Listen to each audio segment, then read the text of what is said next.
जी, अस्सलाम वालेकुम। उम्मीद करता हूँ कि आप लोग सब खैरियत से होंगे। 1,19,600 पे आज केएसवी 100 क्लोज़ हुआ है, लेकिन अभी इसी लेवल पे आप लोग खुद देख रहे हैं कि इंडेक्स जो है ना वो एक्यूमुलेट हो रहा है, यानी कि नीचे आप लोगों को मजबूत शेयर्स को बाय करना है और ऊपर आप लोगों को हाई साइड पे प्रॉफिट टेकिंग करना है, बेचना है। पहली कंपनी की बात कर लेता हूँ। इतनी भी लोग ये वीडियो वॉच कर रहे हैं वो लाजमी इसको लाइक पे क्लिक करें। न्यू ऑडियंस जो ये वीडियो देख रहे हैं ना, बेल नोटिफिकेशन ऑल पे क्लिक कर लें ताकि फिर आप लोगों तक ना आने वाली वीडियोस का ना बर वक्त नोटिफिकेशन पहुंचते रहे।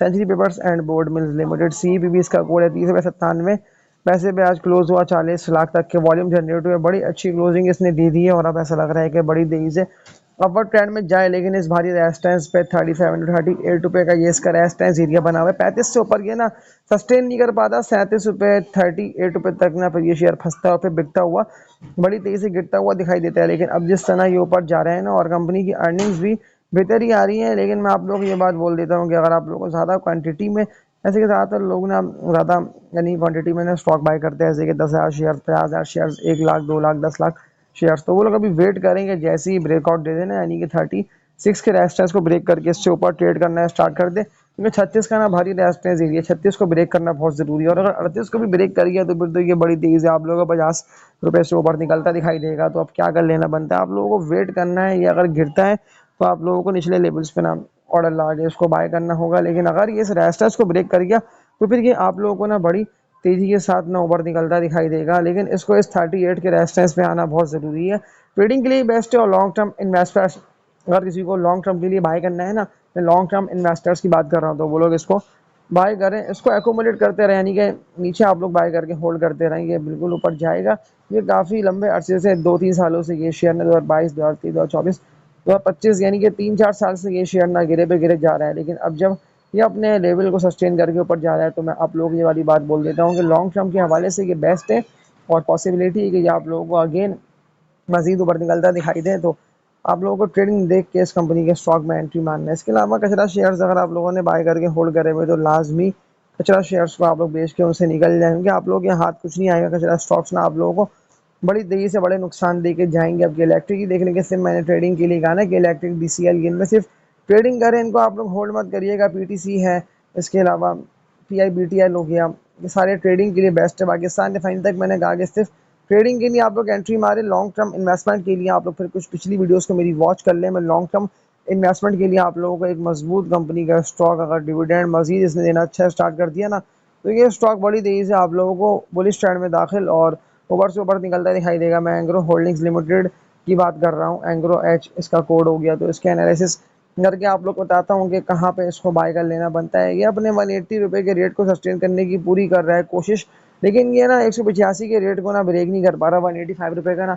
एंग्रो होल्डिंग्स का ना ये इसका रेजिस्टेंस एरिया बना हुआ है, लेकिन अब जिस तरह ये सस्टेन करने की पूरी कर रहे हैं ना कोशिश, तो मुझे तो अभी लेवल को देखते हुए ना ये लग रहा है कि अगर एंग्रो होल्डिंग्स में मजीद वॉल्यूम बनते हैं ना बेहतर, यानी कि मुझे ग्राफ को देख के लगता है कि स्टॉक ऊपर की तरफ जा रहा है, तो फिर तो ये अपने हाईएस्ट को, यानी कि फिर तो ये अपने भारी रेजिस्टेंस एरिया को ना ब्रेक करके इससे भी ऊपर निकल जाएगा। तो मैं आप लोगों को ये बात बोल देता हूँ कि अगर आप लोगों को किसी भी शेयर्स में नुकसान हुआ ना, बड़े नुकसान हुए, तो फिर आप लोग ना अपनी इन्वेस्टमेंट्स को ना एंग्रो होल्डिंग जैसे मजबूत और सॉलिड स्टॉक्स में लाजमी पैसे लगाएं, लाजमी आप लोग बाय करें, होल्ड करें।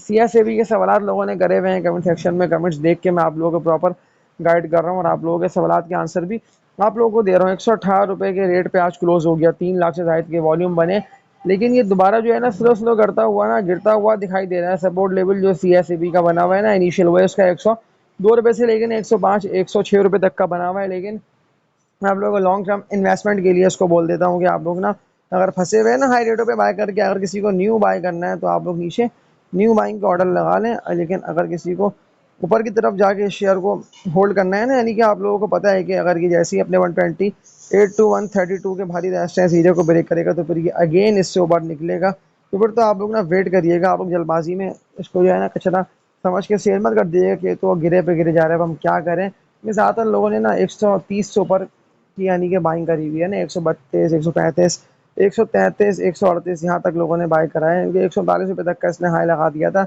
लेकिन फिर ये रिवर्सल लेके अब नीचे की तरफ निकल रहा है। तो आप लोग ना वेट करें, नीचे गिरते हुए इसको बाय करिएगा। इसके अलावा सवालात लोगों के आए हुए हैं कमेंट सेक्शन में कि टैली का हम क्या करें, टैली को हमने बाय कर लिया, तो टैली तो मैं आप लोगों को बेच के इससे निकल जाने को बोल देता हूँ। तो किसी भी कीमत पे आप लोगों ने बाय करो। 7 रुपये 91 पैसे पे 62 लाख तक के वॉल्यूम बने हैं और टैली क्लोज हुआ है। तो अब क्या लगता है, तो मुझे तो ये लग रहा है कि टैली को ना आप लोग अभी बाय मत करिएगा, क्योंकि अगर ये एकदम रिवर्सल लेता है, अचानक गिरता है, तो फिर आप लोगों की इन्वेस्टमेंट्स फंसेंगी। टैली के अगेंस्ट आप लोग यहाँ पर लीफ सीमेंट कंपनी, डीजीकेसी, इस तरह के आप लोग लॉन्ग टर्म इन्वेस्टमेंट के लिए ये वो सारे शेयर्स हैं कि लाजमी सी बात है के ऊपर निकलेंगे।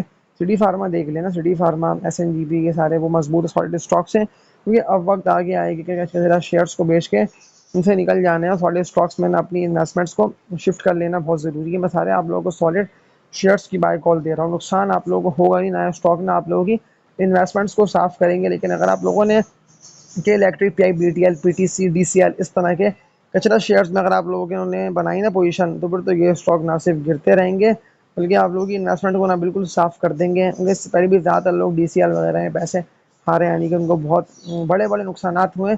पर मैं आप लोगों को सारे ब्लू चिप कंपनीज के स्टॉक की बाय कॉल दे रहा है, इसीलिए वो ब्लू चिप स्टॉक जो है ना, वो आप लोगों की इन्वेस्टमेंट्स को बड़ी तेजी से बढ़ाएंगे और आप लोगों को नुकसान होगा नहीं। बस कचरा शेयर्स से आप लोगों को बचना है, क्योंकि लोग ना एकदम वॉल्यूम बनते देखते हैं तो वे कचरा शेयर्स में एंट्री मारते हैं, ये सोचते हुए कि कचरा शेयर्स तो ना हमारी इन्वेस्टमेंट्स को ना बड़ी तेजी से बढ़ाएंगे। मैं आप लोगों को सारे कचरा शेयर्स को बेच के निकल जाने का बोल देता हूँ, लेकिन स्पेल को आप लोगों को नहीं भूलना, लाजमी अपनी वॉच लिस्ट में स्पेल को लगा ले। 45 रुपये 14 पैसे पे 46 लाख तक के वॉल्यूम बने, अपर कैप लगा है इस कंपनी के स्टॉक को।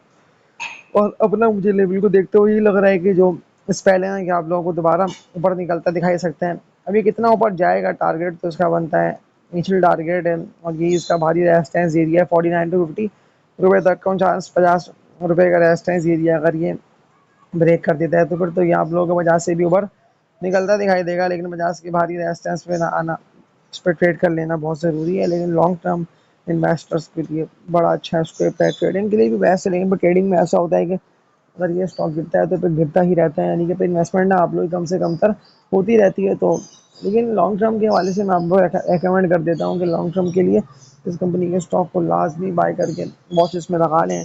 आईबीएल के लोगों ने सवाल कर रहे हुए हैं, आईबीएल हेल्थ केयर, तो अब क्या लगता है आपको आईबीएल के हवाले से? तो देख लेता हूँ इसके एनालिसिस, फिर मैं आप लोगों को प्रॉपर गाइड कर देता हूँ कि इस कंपनी के स्टॉक में एंट्री मारना बनती है या वरना इससे आप लोग बच के रहें। तो 49 रुपये 49 पैसे पे क्लोज हुआ, 61 लाख तक के वॉल्यूम बने और बड़ी तेजी से गिरता ही हुआ क्लोज हुआ। तो अब तो मुझे यही लग रहा है कि जो सपोर्ट लेवल बना हुआ है ना आईबीएल का, वो इसका बना हुआ है 45 रुपये तक का। 45 का रेट ये मुमकिन है कि आ जाए यहाँ तक, 45 के रेट पे आप लोग बाय करिएगा। इसके अलावा आप लोग जल्दबाजी में इस शेयर को जो है ना बाय मत करिएगा, क्योंकि ज़्यादातर लोग देख लें आज फिर ऑर्डर लगा के बाइंग के फंसे, क्योंकि शुरू में तो ये ओपन होते ही बड़ी तेजी से ऊपर भी गया था। यानी कि आप लोग देखें ना ग्राफ, ये मार्केट ओपन होता ही है स्लो स्लो करता हुआ कम वॉल्यूम के साथ, लेकिन ये बढ़ता हुआ ऊपर की तरफ गया था। लोगों ने देखिए ऑर्डर लगाए होंगे ना 52, 53, 51, 90 तक के रेट पे, तो वो लोग फंसे हुए हैं वो इसीलिए कि 52, 53 रुपये पे जितने भी लोगों ने बाय करा ना 49 रुपये 49 पैसे पे क्लोज हो गया। तो मुझे भी यही लग रहा है कि स्टॉक में दोबारा गिर सकते हैं, यानी कि मजीद अगर गिरता है तो फिर तो आप लोग फंसेंगे। तो इस स्टॉक से अभी आप लोग ना अवॉइड करें। अगर बहुत नीचे आता है ना, यानी कि अगर ये आ जाता है 40 42 के रेट पे, तो फिर तब आप लोग बाय करिएगा। तो आज की इस वीडियो में इतना ही। मस्ट मेरी पिछली वीडियोस को वॉच करना, उसको लाइक पे क्लिक करके शेयर करके इतनी भी न्यू ऑडियंस रही वीडियो देख रहे हो, बेल नोटिफिकेशन ऑल पे क्लिक कर लिएगा। और तब तक के लिए अपना ख्याल रखिएगा। अल्लाह हाफिज़।